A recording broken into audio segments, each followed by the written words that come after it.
Easy start to the week, Cowherd. All right, let's go to a team in the NFL that didn't make the playoffs last year. First time in a minute. That's the Kansas City Chiefs.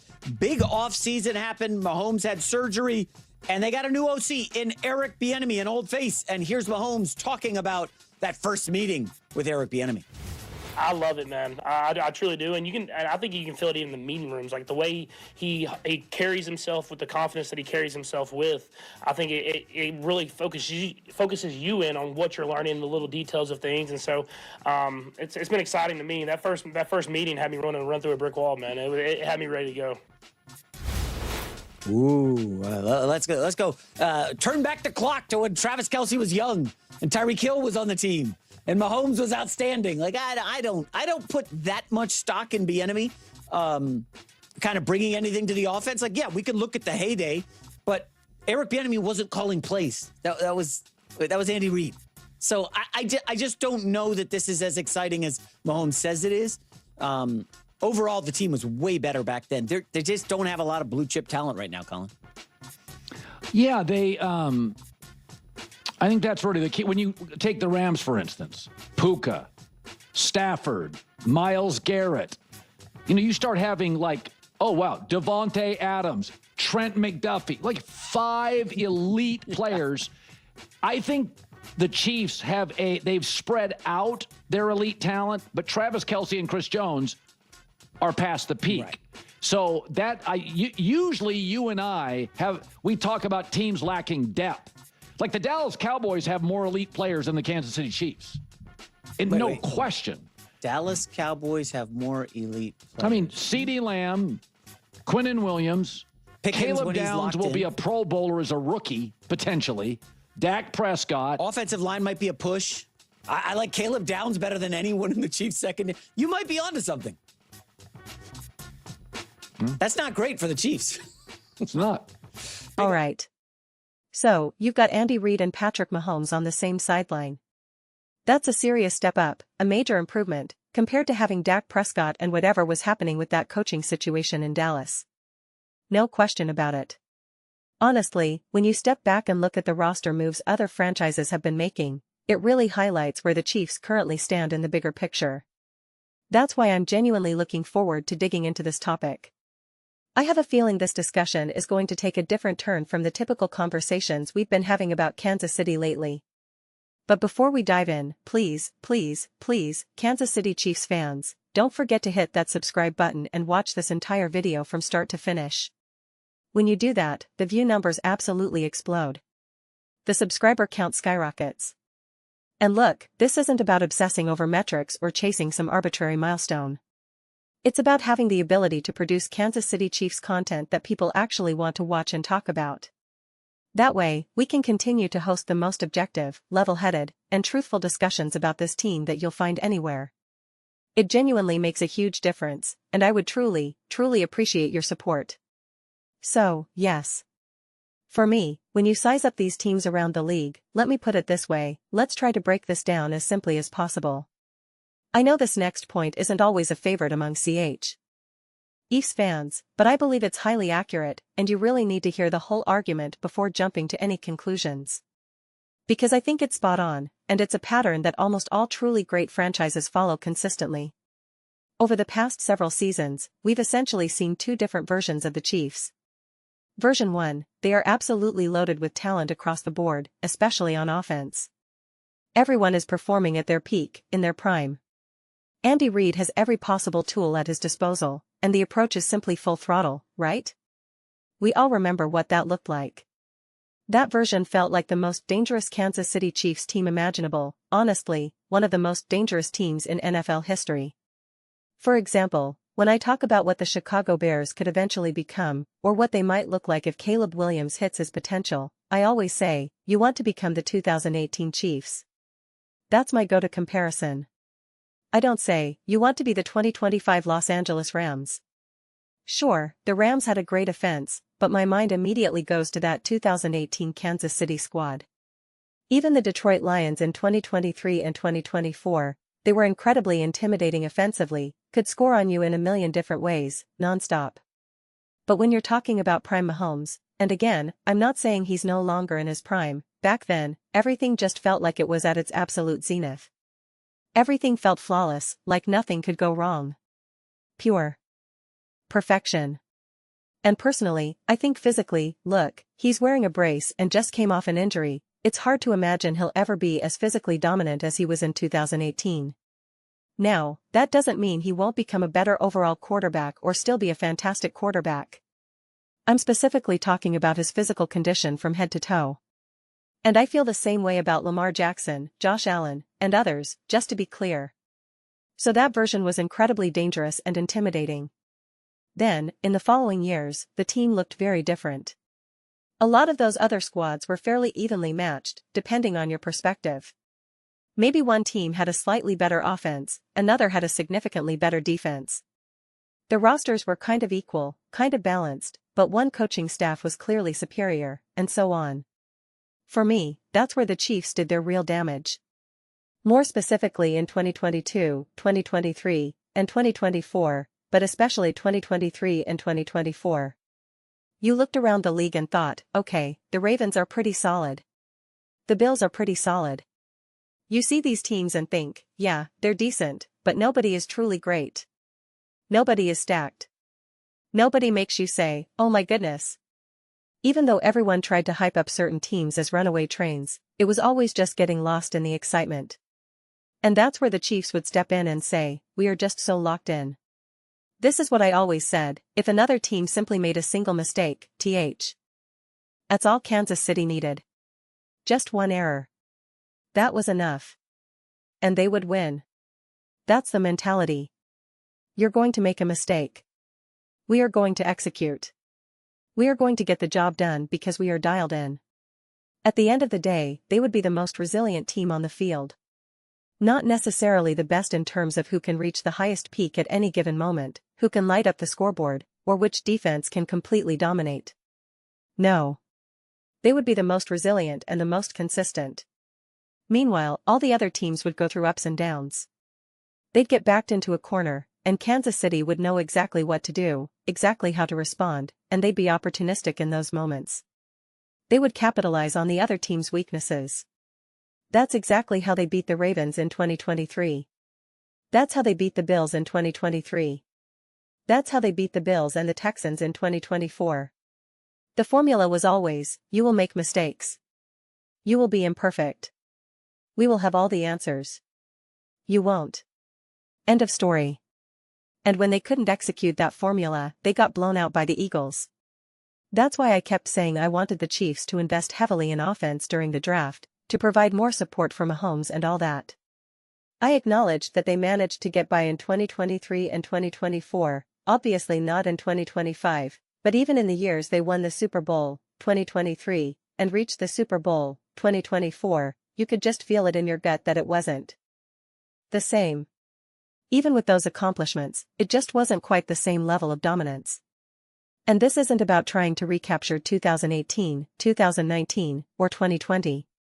Nobody is saying they have to do that. But now, a new reality sets in. Look at these other teams. Look at the Los Angeles Rams. Honestly, if it weren't for the any given Sunday nature of the NFL, where anything can happen, do you truly think the Chiefs match up well against the Rams realistically? Listen, almost no team matches up well with them. But when you see some of these other rosters, the Chiefs can't just rely on being consistent or well-coached anymore. It's clearly going to take more than that. If you have to face a fully healthy Rams team, and both sides are at full strength, the Rams have a massive, massive advantage. They simply have a better roster. Offensively, the Dallas Cowboys with CeeDee Lamb and George Pickens? Absolutely. But with the Rams, elite offensive line, elite running game, elite receivers, elite defense, elite coaching. In past matchups against teams like the Ravens or Bills, the coaching gap was enormous. I don't care how highly you rate John Harbaugh or any of those coordinators, Greg Roman, Todd Monken, Joe Brady, or whoever the Bills had in between, the mismatch on both sides of the ball was huge.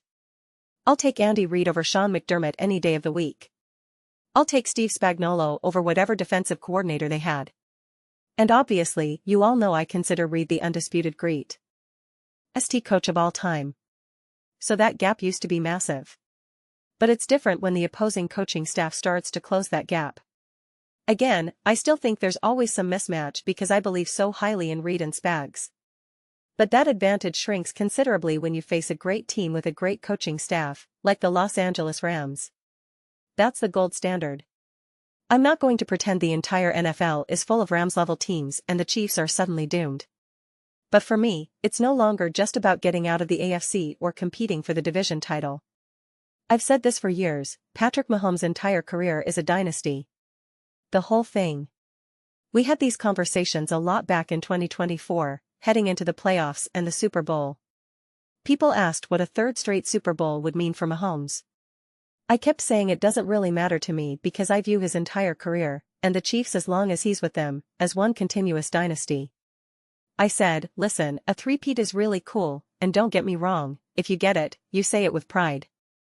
That's what you accomplished. I totally understand that. But for me, if Mahomes and the Chiefs were to win, say, 5 Super Bowls total, and 3 of them were consecutive while the other 2 weren't, it just doesn't matter to me whether they were stacked together or spread out. I would just say, you dominated an entire era. I don't care that 3 were in a row. You won 5, and that's amazing. That's incredible. So the Chiefs are definitely one of those teams with Mahomes. But then you get a crash course in what happens when Mahomes gets injured. You see him having to carry the entire load like last year. You saw what that looked like. You saw the team not firing on all cylinders. You saw Mahomes not looking quite right. And you start to get a glimpse into the future. Mahomes is not invincible. He can't win no matter what's around him. He needs a great team. He won't last forever. He can get banged up. He could have a season-ending injury at any moment. And you think, yeah, man, the end is near. I'm not saying it's happening tomorrow, but it's not 2018 anymore. You don't have that feeling of, oh, we've got another 10 years of magic ahead of us. You don't have that massive runway where you don't even have to think about these things because you're so far away. It's a strange situation. So it really is about getting back to being a true, bona fide Super Bowl contender sooner rather than later. When you look at a team like the Rams, you think, those are the kinds of moves you want the Chiefs to be able to make. I'm not saying Kansas City can do that or is in a position to do that, but it's a rare situation for them to be on the outside looking in. The fact that the Rams even got George Pickens, the Chiefs could have had George Pickens. Are you kidding? You know how valuable that would have been? For the Chiefs to take that chance, they could have had Devontae Adams and George P. Pickens. How much better would that offense have been last year with Devontae Adams and George Pickens? Straight up, they make the playoffs immediately. No question. And then especially with Rashee Rice coming back around week 6, and Xavier Worthy returning from his injuries, boom. How are you not great? You could have even had Stephon Diggs if you wanted. That alone, just on offense, puts you in a remarkable position. People might say, well, what about the run game or the offensive line? You would have been significantly better. It's hard to imagine you couldn't have added Adams and Pickens. What you would have paid for Adams and traded for Pickens would have been minimal, all things considered. You absolutely could have made it work. No doubt. And to think that wouldn't have put you in a position to win games earlier in the season, especially while dealing with suspensions and injuries, or later when things got tighter and not what you signed up for? Of course. So it's what Colin is saying, they don't have that elite blue-chip talent right now. The Chiefs have gotten by on elevating talent and squeezing every last drop out of what they have. I still think that as long as you're taking advantage of other teams' inadequacies, whether it was the Bills, Ravens, or Bengals, the 3 main AFC targets, you're in a good position. But that's changing, no doubt. If you think Jesse Minter actually makes that defense legitimate, and Declan Doyle makes that offense legitimate, and now Th. At Sean McDermott is out, if you believe those teams will be more competent and experienced, or if the Chargers actually have momentum, or the Broncos say, no, we built an awesome team, then you can't necessarily get away with that approach. The Rams with Sean McVay and Matthew Stafford couldn't get away with that when they faced another great team. Things looked very different than when they played the Arizona Cardinals or the banged-up 49ers. So it comes down to, what are you ultimately doing to put your team in the best possible position to win a Super Bowl? I don't know if it's that the Chiefs can't build a team to win now because of past decisions they had to make to win. I don't think they ever mortgaged their future. They traded some guys to get picks, get younger and cheaper, all that good stuff. But what will it amount to? Because what version of Patrick Mahomes is he at 32? At 33?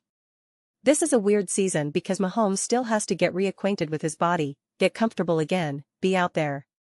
Even if he makes a 100% full recovery and is back week 1, it's still a feeling out process. It's still hard to imagine he'll be at his absolute best, let alone the whole team. So realistically, if you're an honest Chiefs fan, you'd say, yeah, this year I hope to be competitive. I hope to be good. I hope to get back on track. But I'm not holding my breath to win a Super Bowl. That would be great, and I think they can compete. I'm not putting them in the basement. But I am looking at the year after. I'm looking at 2027 as the year when expectations are truly to be back competing at the highest level. But where does that leave you now? Is Travis Kelce still on the field? Are you still relying on him? Mahomes is another year older, he'll turn 31 this coming year, then 32. Andy Reid will be turning 70. Travis Kelce will be retiring or becoming a player coach. It's a tough time to go through a retooling in the middle of Mahomes' prime. You'd want to squeeze out every last drop from roughly 2024 through 2028. Those 4 years, if you had to choose and say, this is our last best 4-year window of truly having that magic at the absolute highest level, that would be the conservative view. Everything else is gravy. In 2024, you got to a Super Bowl but didn't win. And again, this isn't about just getting there. It's about winning rings. 4, 5, 6. That's what it's about with Mahomes and Reid. Not, hey, it was a great year, we made the AFC title game. It's all about winning. So you came up short in 2024, missed the playoffs in 2025 and had the injury. Now 2026 should be a rebound year but probably not a Super Bowl win, that would be remarkable. Then you're on to 2027, 2028, and in the blink of an eye, he's 33, 34, and you're flirting with a weird time. For dual threat, playmaking quarterbacks, decline usually starts around 30 from a rushing standpoint. They use mobility just to buy time, get smarter at getting down. It catches up. That doesn't Mahomes is done, just that you wait for his continued evolution as a passer. I'm not saying it's win now or never for the Chiefs. But it is a pivotal moment to get back on track. The idea of just getting by on other teams' inadequacies, ineptitudes, or inferior coaching feels like the past. We're seeing a marriage of higher quality quarterbacks with higher quality coaching. Teams understand the value of balance. The Rams say, we have an elite offense, and we're doing everything to have an elite defense too. You're also facing more balanced teams, which makes it harder. So I'm curious. J-Mac earlier said Mahomes was great but still had him in Tier 1. You either think he's still Tier 1 or not. If he is, then you think he's spectacular with the right pieces.